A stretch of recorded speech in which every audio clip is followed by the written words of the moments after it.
OMG! Nasaan ang mga tao dito? Hi guys! My name is Mommy Joyce and I love traveling with my toddler. According to Tita Yoli, it's our Day to China! So let me do a quick fit check. Taray! Today is not your usual itinerary. Comment Shanghai if you want a copy of our 9-day itinerary. We are now heading to a new town in Songjiang District.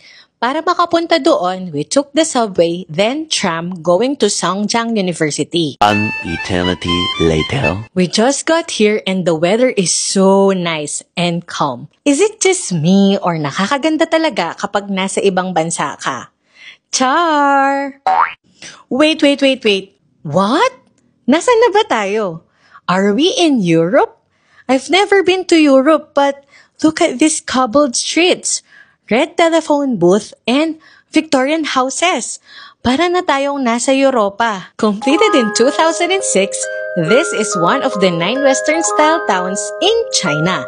This place is called Thames Town. Alam nyo bang pinagawa ito ng Chinese government para mabawasan ang congestion sa city center? 19 years later, ganito na lang siya ngayon.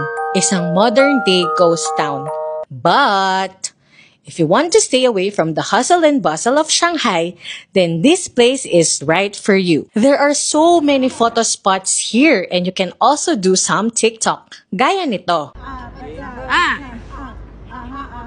Moving on to our next destination, from Nanjing Road ay maglalakad ka lang papunta ng The Bund. Here is my reaction seeing The Bund for the first time.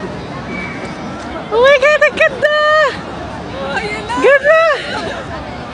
Something na, oh my gosh! Look at guys, look at that!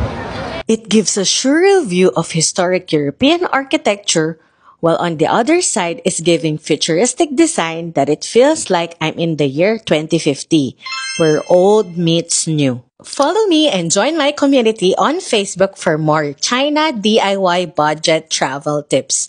Bye!